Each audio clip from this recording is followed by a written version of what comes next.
BBC বাংলার সান্ধ্য অধিবেশন প্রবাহতে আপনাদের স্বাগত। আজ আপনাদের সাথে লন্ডন স্টুডিও থেকে আছি মানসী বড়ুয়া।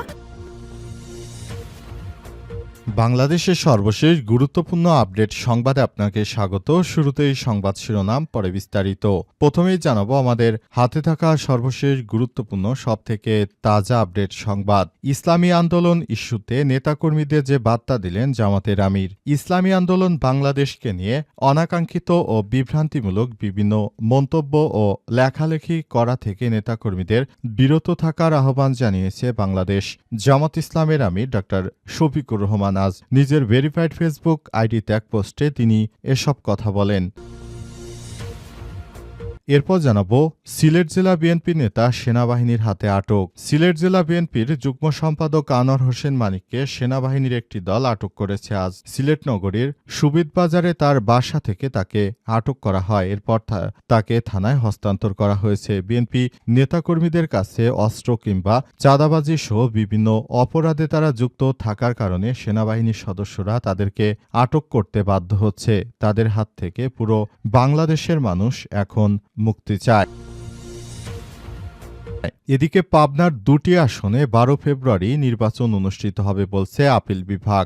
গত 4 সেপ্টেম্বর নির্বাচন কমিশনের গেজেটের সীমানা অনুযায়ী আগামী 12 ফেব্রুয়ারি পাবনা 1 ও 2 আসনের নির্বাচন করতে বাধা নেই বলে আদেশ দিয়েছে আপিল বিভাগ। আজ শুনানিতে আদেশ দিয়েছেন প্রধান বিচারপতি নেতৃত্বাধীন আপিল বিভাগ।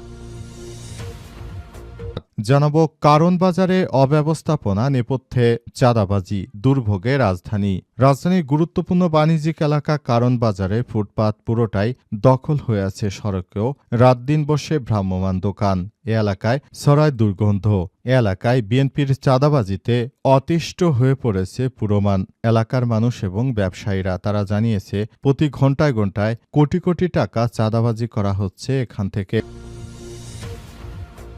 এবং সর্বশেষ জানাবো সমঝোতার বিষয় এখনো আলোচনা চলছে বলল ইসলামী আন্দোলন। সমঝোতার বিষয়ে চূড়ান্ত কথা বলার মতো অবস্থা এখনো তৈরি হয়নি এবং এ বিষয়ে বহুমাত্রিক আলোচনা এখনো চলছে বলে জানিয়েছে ইসলামী আন্দোলন বাংলাদেশ। আজ দলটির কেন্দ্রীয় প্রচার বিভাগ থেকে এই কথা জানানো হয়েছে। গণমাধ্যমে পাঠানো বার্তায় বলা হয়েছে গণঅভ্যুত্থান পরবর্তী নতুন বাংলাদেশ ইসলামপন্থীদের এক বক্স নীতিকে ভিত্তি করে রাজনৈতিক সমঝোতার পথ চলা শুরু হয়েছিল। তবে চরমোনাই পীরের অতিরিক্ত বাড়াবাড়ির কারণে মূলত এই সমস্যা তৈরি হয়েছে। আর এই সমস্যা থেকে কোনোভাবেই বিএনপি এড়িয়ে যেতে পারে না। প্রিয় দর্শক, এতক্ষণ শুনছিলেন সংবাদ শিরোনাম, এবারে বিস্তারিত। তবে তার আগে বন্ধুরা অনুরোধ থাকবে এই সংবাদটিতে একটি লাইক দিন। এই চ্যানেলে আপনি নতুন হয়ে থাকলে আমাদের সংবাদটি দেখতে দেখতে চ্যানেলটি সাবস্ক্রাইব করে রাখুন। কমেন্ট করে বন্ধুরা আপনার মূল্যবান মতামত জানিয়ে দিন আপনি বিশ্বের কোন দেশ থেকে বা বাংলাদেশের কোন স্থান থেকে আমাদের সংবাদটি দেখছেন এবং শুনছেন। আর বন্ধুরা সংবাদটি আপনার সোশ্যাল মিডিয়া ফেসবুকে শেয়ার করে বন্ধুদেরও দেখার সুযোগ করে দিন। গাজা যুদ্ধে আপনি যদি নিরীহ ফিলিস্তিনিদের ভালোবেসে থাকেন কমেন্টে ইয়েস লিখে পুরো বিশ্বকে জানিয়ে দিন। এবারে বিস্তারিত। ইসলামী আন্দোলন ইস্যুতে নেতাকর্মীদের যে বার্তা দিলেন জামাতের আমির। ইসলামী আন্দোলন বাংলাদেশকে নিয়ে অনাকাঙ্ক্ষিত ও বিভ্রান্তিমূলক বিভিন্ন মন্তব্য ও লেখালেখি করা থেকে নেতাকর্মীদের বিরত থাকার আহ্বান জানিয়েছে জামাতের আমির। আজ নিজের ভেরিফাইড ফেসবুক আইডিতে এক পোস্টে তিনি এই আহ্বান জানান। পোস্টে জামাতের আমির লিখেছেন, প্রিয় সহকর্মী ও সম্মানিত শুভাকাঙ্ক্ষী, আসসালামু আলাইকুম ওয়া রাহমাতুল্লাহ। সম্প্রতি লক্ষ্য করছি কেউ জামাতে ইসলামীর প্রতি সংহতি ও সহানুভূতি দেখাতে গিয়ে ভ্রাতৃপ্রতিম সংগঠন ইসলামী আন্দোলন বাংলাদেশের ব্যাপারে অনাকাঙ্ক্ষিত ও বিভ্রান্তিমূলক বিভিন্ন মন্তব্য ও লেখালেখি সামাজিক যোগাযোগ মাধ্যমে শুরু করেছে। পোস্টে ড. শফিকুর রহমান আরও লেখেন, আপনাদের প্রতি সবিনয়ে অনুরোধ রাখতে চাই, সত্যি যদি আপনারা জামাতি ইসলামীকে ভালোবাসেন তাহলে অনাকাঙ্ক্ষিত এই ধরনের সব কাজ থেকে অবশ্যই বিরত থাকতে হবে। ধন্যবাদ সবাইকে। এদিকে জামাত ইসলামের নেতৃত্বাধীন 11 দলীয় জোটের ইসলামী আন্দোলন না থাকার গুঞ্জন উঠেছে।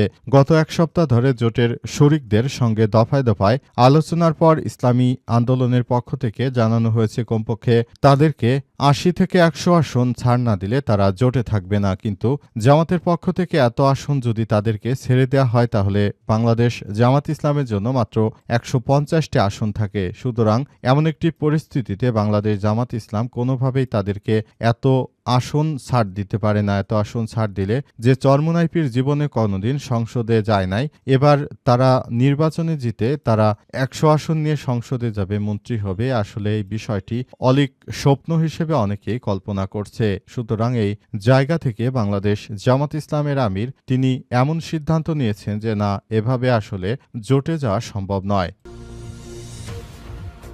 সিলেট জেলা বিএনপি নেতা সেনাবাহিনীর হাতে গ্রেপ্তার। সিলেট জেলা বিএনপির যুগ্ম সম্পাদক আনোয়ার হোসেন মানিককে সেনাবাহিনী গ্রেপ্তার করেছে বলে জানা গেছে। আজ তাকে গ্রেপ্তারের বিষয়টি নিশ্চিত করা হয়েছে। আজ সিলেট নগরীর সুবিদবাজার তার বাসা থেকে আটক করা হয়। আটকের পর সেনাবাহিনীর অভিযানকারী দল তাকে কোতোয়ালি থানায় হস্তান্তর করেছে। বিষয়টি নিশ্চিত করেছেন সিলেট এসএমপির উপকমিশনার সাইফুল ইসলাম। সেনাবাহিনীর একটি দল বিএনপি নেতা আনোয়ার হোসেন মানিককে আটক করে থানায় হস্তান্তর করেছে। তার বিরুদ্ধে আইনি ব্যবস্থা প্রক্রিয়াধীন বলে জানা গেছে। এদিকে কোতোয়ালি থানার ভারপ্রাপ্ত কর্মকর্তা খান মোহাম্মদ মইনুল জাকির জানান, সেনাবাহিনী মানিককে থানায় হস্তান্তর করেছে। বিষয়ে বিস্তারিত তথ্য পরে জানানো হবে। মানিকের পরিবারের দাবি, রাত আনুমানিক ৩টার দিকে সিলেট জেলা বিএনপির যুগ্ম সম্পাদক ছাত্রনেতা আনোয়ার হোসেন মানিকের বাসায় অভিযান চালিয়ে তাকে আটক করে নিয়ে যায় সেনা সদস্যরা। তবে তার বিরুদ্ধে বড় ধরনের অভিযোগ রয়েছে এবং শেষ পর্যন্ত তিনি যে কর্মকাণ্ড করেছেন সেজন্য তাকে সেনাবাহিনী আটক করতে বাধ্য হয়। এর আগে বিএনপির এক সন্ত্রাসী নেতাকে আটক করে সেনাবাহিনী তার ফার্মেসিতে অভিযান চালিয়ে সেনা সদস্যরা সেখান থেকে অস্ত্র পায়। এই অস্ত্র পাওয়ার পর থেকে বিএনপির মূলত এই পরিস্থিতি খারাপের দিকে যায়। বিএনপির নেতাকর্মীদের কাছে কেন অস্ত্র থাকবে সেই প্রশ্ন জনমনের। তবে শেষ পর্যন্ত আসলে তারা কোনোই সদুত্তর দিতে পারেনি। এর আগেও একবার বিএনপির এক নেতাকে গ্রেপ্তার করে সেনা সদস্যরা। তখন সেনা সদস্যরা আসলে শেষ পর্যন্ত সেনা সদস্যদের পিটুনিতে মারা যায় বিএনপির আরেক নেতা। সারা দেশে সন্ত্রাসী কর্মকাণ্ড করার কারণে বিএনপির নেতাকর্মীরা আসলে এভাবেই মার খাচ্ছে। পাবনা ২টি আসনে ১২ ফেব্রুয়ারি নির্বাচন বলছে আপিল বিভাগ। গত ৪ সেপ্টেম্বর নির্বাচন কমিশনের গেজেটের সীমানা অনুযায়ী আগামী ১২ ফেব্রুয়ারি পাবনা ১ ও ২ আসনের নির্বাচন করতে বাধা নেই বলে আদেশ দিয়েছে আপিল বিভাগ। আজ শুনানিতে আদেশ দিয়েছেন প্রধান বিচারপতির নেতৃত্বাধীন আপিল বিভাগ। আপিল বিভাগের আদেশ অনুযায়ী সাঁথিয়া উপজেলাকে পাবনা ১ আসন এবং সুজানগর ও বেড়া মিলে পাবনা ২ আসন বলে গণ্য করা হবে। এর আগে সীমানা জটিলতায় পাবনা ১ ও ২ আসনে নির্বাচন স্থগিত রাখার নির্দেশনা দেন চেম্বার আদালত। পরে নির্বাচন স্থগিত করে প্রজ্ঞাপন জারি করে ইসি। নির্বাচন কমিশনের এই সিদ্ধান্তের বিরুদ্ধে আপিল করেন পাবনা ১ আসনে জামাত ইসলামের প্রার্থী নজিবুর রহমান। উল্লেখ্য, ত্রয়োদশ জাতীয় সংসদ নির্বাচনে কে সামনে রেখে সংসদে আসন পুনর্বিন্যাস করে নির্বাচন কমিশন গত বছরের ৪ সেপ্টেম্বর চূড়ান্ত গেজেট প্রকাশ করে তাতে সাঁথিয়া উপজেলার পুরোটা নিয়ে পাবনা ১ আসন ও সুজানগর বেড়া উপজেলাকে মিলে পাবনা ২ আসন চূড়ান্ত করা হয়। ইসির ওই গেজেটে এই দুটি আসন সংক্রান্ত অংশটুকু বৈধতা নিয়ে বেড়া উপজেলার বাসিন্দা জহিরুল ইসলাম এবং সাঁথিয়া উপজেলার বাসিন্দা আবু সাইদ হাইকোর্টে রিট আবেদন করেন। কারণ বাজারে অব্যবস্থাপনা নেপথ্যে বিএনপির চাঁদাবাজি। রাজধানীর গুরুত্বপূর্ণ বাণিজ্যিক এলাকা কারণ বাজারে ফুটপাত পুরোটাই দখল হয়ে আছে। সড়কেও রাত দিন বসে ভ্রাম্যমাণ দোকান। উন্মুক্ত ড্রেন থেকে ছড়ায় দুর্গন্ধ। যত্রতত্র ছড়িয়ে ছিটিয়ে থাকে বর্জ্য। কাদা পানিতে ডুবে থাকে রাস্তা এবং পার্কিং থাকে বিভিন্ন প্রতিষ্ঠানের গাড়ির দখলে। শীতে পরিস্থিতি কিছুটা স্বাভাবিক থাকলেও বর্ষায় আবর্জনা জলবদ্ধতা দুর্ভোগ চরমে পৌঁছায়। এখানে চলে না সিটি কর্পোরেশন বা প্রশাসনের আইন। নানা নামে প্রতি ঘণ্টায় প্রায় কোটি টাকার বেশি চাঁদা তোলা হয় এখান থেকে। চাঁদাবাজির বেশিরভাগই চলে বিএনপির নামে। ফলে এখানে কোনো উন্নয়ন কাজ করতে পারছে না কর্তৃপক্ষ। রাজধানীর প্রাণকেন্দ্র হিসেবে পরিচিত এলাকায় গড়ে তোলা হয়েছে বহুমাত্রিক চাঁদার সিস্টেম। আওয়ামী লীগ চলে যাওয়ার পর বিএনপির নেতাকর্মীরা মূলত এই জায়গায় ব্যবসায়ীদেরকে ফাঁদে ফেলে তারা প্রতিনিয়ত চাঁদা আদায় করছে। যারাই চাঁদা না দিতে চায় তাদের বিরুদ্ধে তারা শক্ত পদক্ষেপ গ্রহণ করে। সুতরাং সুতরাং অনেকেই ভয়ে তাদেরকে চাঁদা দিতে বাধ্য হচ্ছে।